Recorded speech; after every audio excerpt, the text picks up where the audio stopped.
Around Dodge City and in the territory on west, there's just one way to handle the killers and the spoilers, and that's with a U.S. Marshal and the smell of Gunsmoke.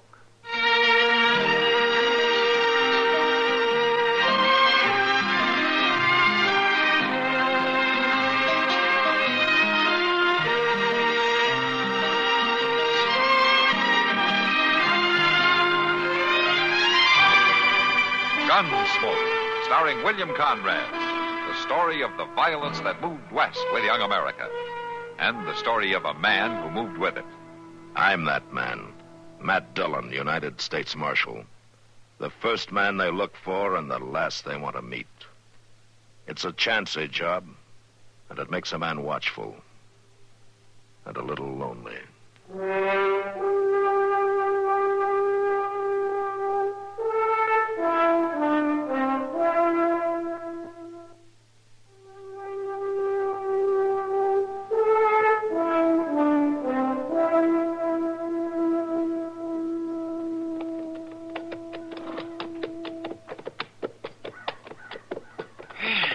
Mr. Dillon, I bet this proves out to be the hottest day of the whole year. Yeah, I think you're right, Chester. I stuffed my hat full of gas, but the sun's still frying my brain. Well, it won't take long now. The Cates Ranch is just over this ridge, isn't it, Hank? Yeah.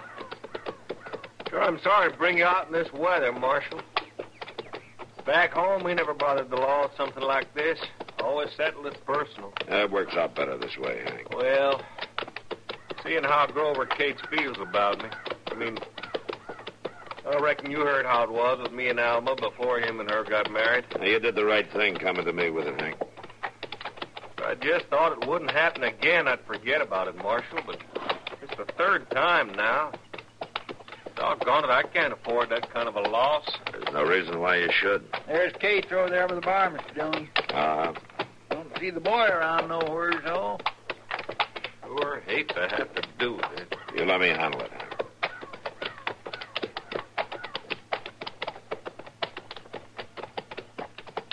Hello, Grover.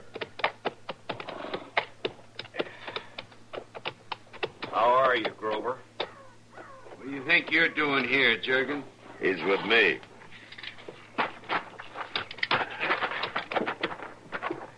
I'm afraid it's not a social call this time, Grover. I got some business with your son. Eddie? Yeah. Is he here? What kind of business can you have with a 12-year-old boy, Marshal? Didn't you buy Eddie one of those light Winchester rifles a couple of years ago? What if I did? Yeah, it seems like he's been using that gun pretty freely. He's been shooting some of Hank's prize turkeys. Who said so? I seen him do it last time. That's a lie. You watch your tongue. And you get off my property right now. That's enough, both of you. Marshal, there ain't a word of truth in it. My boy knows if he was to go do something like that, I'd whale the daylights out of him. I suppose we talk to him about There's it. nothing to talk about. It's because some turkey farmer starts spreading lies around. I'm a patient man, Grover, but you stop that talk about lying. Then get off my property if you don't like it. Easy now. Grover? What's the matter? Afternoon, Miss Cates. Marshal? Hank? How are you, Alma? She's Mrs. Cates, turkey farmer, and don't you forget it. You go on back to the house, Alma. This don't concern you. What do you mean? What is it, Marshal?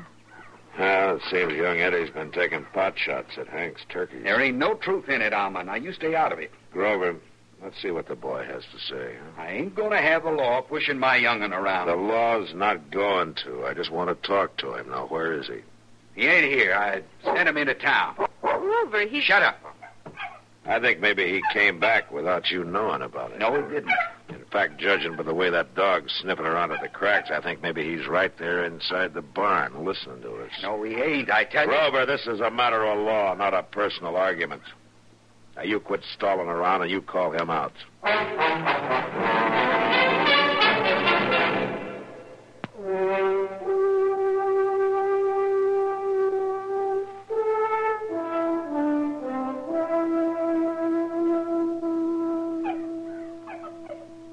You gonna call your boy out, Grover? I said he ain't in there. All right.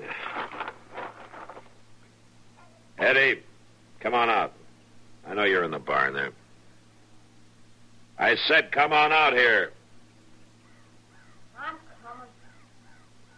Don't be too hard on him, Marshal. He ain't done nothing, and the law's not going to touch him.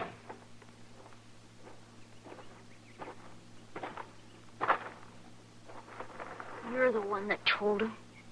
You told him you seen me there in the barn. I didn't, Eddie. You was going to, though. Only Pa stopped you.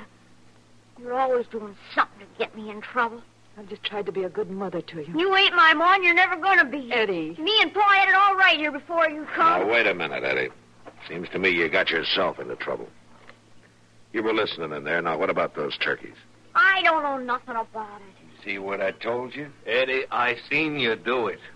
I was walking back up the draw, I heard the shots, and then I seen you ride off on that pony of yours. And you had your rifle. If I hadn't have been afoot, I'd have chased you and caught you right then. I ain't been near your place. Eddie, why do you think Hank would tell a story like that if it wasn't true? I don't know nothing about it, Marshal. Well, I've known Hank now for quite a while, and I never knew him to lie before. Now, why do you suppose he'd start with you? I told you I don't know. All right. Then I guess I'll have to take you into town with us, Eddie. You aiming to jail this boy just on somebody's say-so? I'm not going to jail him, Grover. He can bunk in with Chester tonight, and we'll see what Judge Bent has to say about it in the morning. You know why Jurgen made up this story, don't you? It's because of Alma here. Grover, please. He never could stand it because she picked me instead of him. Now he's trying to hit back at the boy to get even. All right, Grover, you've said enough. Come on, Eddie, let's get started. I don't want to go to jail. Well, if you didn't do it, Eddie, you got nothing to worry about. He just made it up like Pa said. Oh? Well, why would he do that? I don't know. Unless it's 'cause I seen him come here when Pa was away. Eddie. Sure, he come lots of times, and he must know that I seen him. That's not true. It is, too. That's why he's trying to get me out of the way, 'cause he knows I seen him. It's not true, Grover. I haven't seen Hank since before we got married. Grover, that's a fact, and I'll swear to it on a Bible. Eddie, was that true? What you said about him coming here? Of course it was true, Pa. All right, then. Jurgen, you better start wearing your gun.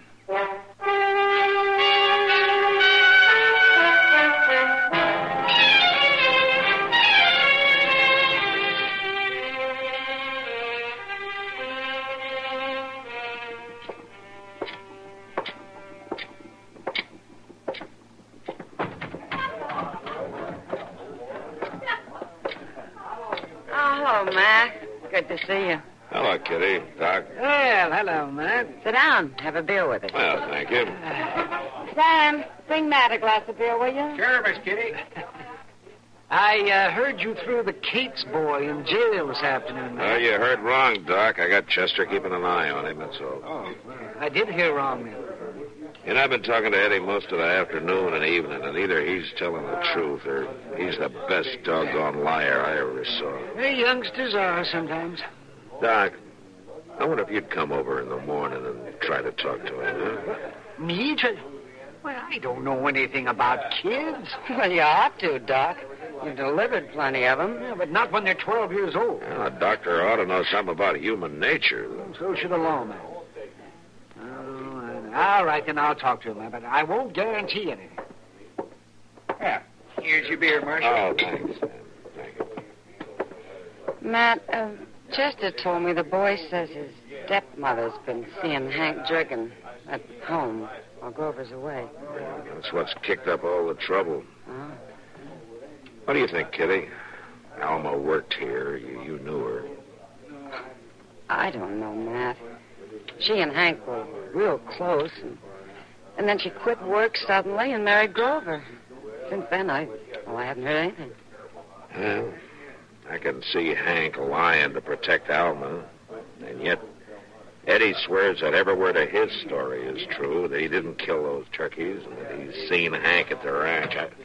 I don't know what to believe. Wait a minute. What? How are you, Kitty? Hello, Alma. Doc? Marshal? Here, Miss Cates. It's the first time I've been in the Long Branch since I quit and got married. Well, it hasn't changed much, Alma. Lots of other things have, though. Don't you want to sit down? No, thanks. I don't have much time. Marshal, how's Eddie? And he's still telling the same story, Miss Cates. He ain't never liked me. always talks about how much better everything was before his ma died. I've tried. I've tried every way I know how to. Well... Marshal, I was wondering, could I go over to the jail with you and try talking to him myself? He don't know what he's done, Marshal. I left Grover out there at the place just sitting and drinking and staring at the wall. He won't say a word to me. Won't even look at me. Will you walk down with me? Sure, all right. Come on, Miss Cates. Let's go talk to him.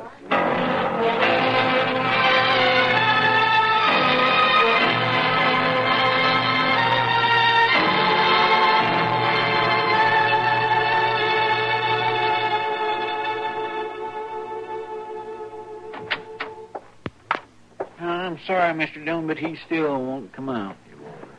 I could have dragged him, but I didn't figure you'd want to pass. No, you did right, Chester. I'll go back and try to talk to him. He sure is a stubborn kid when he puts his mind to something. Aren't you hungry, Eddie? No. You want to come up in the office with Chester and me? Is she still there? No. Your ma left. Crying. She ain't my ma. Oh, she's your stepma, though. That's the same thing. What? Why wouldn't you talk to her? I don't ever want to see her again. You know, Eddie, you said a pretty bad thing about her. It's true. Well, maybe so, but... Now, when a fellow says something like that about a woman, I think he ought to give her a chance to explain. I don't want to see her. Now, I can understand when a fellow's had a fine ma and he's lost her. It's kind of hard for him to get used to another woman trying to take her place, but he ought to try and not go around carrying a chip on his shoulder. She hates me. She wants to turn Pa agin me. The thing is, though, that a story like that hurts more than just one person. Hurts your pa and Hank Jurgen. And you know something, in the end, it'll hurt you more than anybody else. I told you I seen him lots of times. I can understand, too, telling a lie to get out of trouble. I did that myself a few times when I was a boy. You know why I quit doing that? Why? Because I found out that it felt worse to go around knowing that I'd lied than it did to admit the truth and take my punishment. I didn't lie. Now, killing a neighbor's turkey's a bad thing, all right, and your pa might strap you for it, maybe give you extra chores to help pay for them, but, well, that's not as bad as knowing every minute of the day that you've hurt 3 people without any cause. And you hurt yourself, too. I said I wasn't lying. Yeah. Well, in that case, you got nothing on your mind, so there's nothing to worry about, right? Yeah. You're still not hungry, huh? No. All right, then you better go to bed and get some sleep. Marshal? Yeah? Yeah, what is it, Eddie? I shot them turkeys. And I didn't see Mr. Jurgen over at our place, not once. I'm sorry. I knew Pa would be awful mad. I'm sorry, Marshal. That's all right, Eddie. I'm just glad you told the truth. Mr. Dillon? Yeah, what is it, Chester? Somebody just seen Grover Cates in town. He's drunk and he's looking for Hank. What? He says he's going to kill him.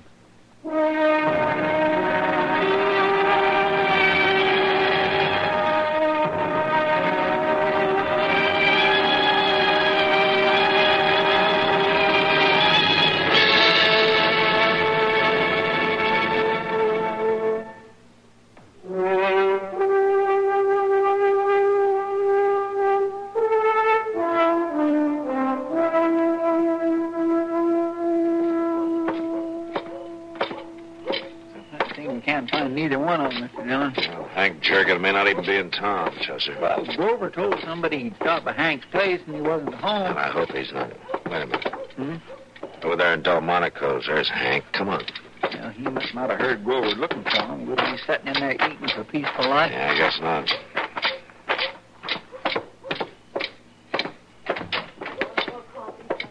Well, Marshal, want to have yourself some supper? Hank, we've been looking for you. What for? Because Cates is in town, and he's Oh? looking for you, too. Well, I figured he would, sooner or later. I started wearing my gun. And I guess it won't come to that now. The boy admitted that he was lying. Oh, I'm glad for Alma's sake. But if I'd have known it was going to lead to what it did, Marshal, I'd have buried them dang turkeys and forgot about Well, it. I'll talk to Grover, see if he's willing to make good for the law. Hey! Get away. It's Cates. He's out there in the street. Stay back, Chester. Come on out, Jurgen. You ain't afeared to. Hank, All right. Well- give me your gun. Oh, no, it's my fight, Marshal. I'm going outside. Hey, what you doing? Here, Chester. Take his gun and keep him covered, and don't let him move. Mister. Now, if you went out there, Hank, you wouldn't get a chance to talk to him. Now, you stay put. Grover, hold your fire. It's Matt Dillon. Matter with Jurgen? You too scared?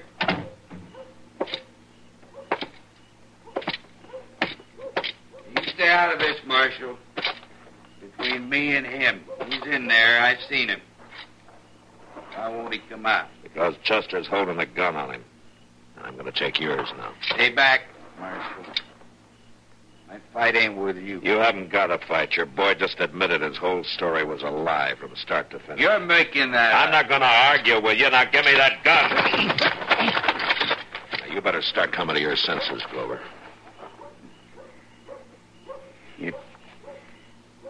You're saying the boy made it all up about Hank and Alma? Yeah. You go on over to the jail and talk to him. You better figure on paying for Joe's window there, along with them turkeys. I should have known the young'un was lying to get out of trouble. Marshal, Oh, I heard the shot, Marshal. Was either of them... Oh. Grover. Oh, there was no harm done in this case. I came back to the jail and saw Eddie. He told me. I reckon we better go get him, Alma, and head on out to the place. You go, Grover. I'm staying in town a while. Till I decide what I'm going to do. Gonna do? Well, you're coming home. That's what you're gonna do. No, Grover. You'll believe what he said about me. Just somebody's word against me, and you believed it. Alma. I'm not going with you now. And maybe not ever. I'll have to study it out. Now, wait a minute. Good night, gentlemen. Alma. Alma, you come back here. She can't do this to me, Marshal. She's my wife. She belongs at home. Marshal, you gotta help me. I'm sorry, Grover. This is something the law's got nothing to do with. You're on your own.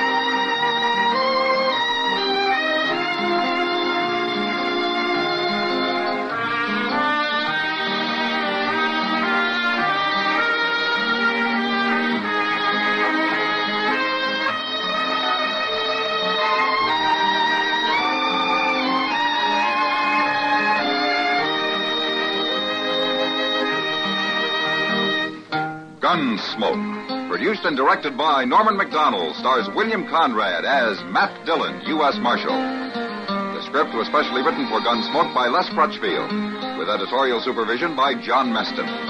The music was composed and conducted by Rex Corey.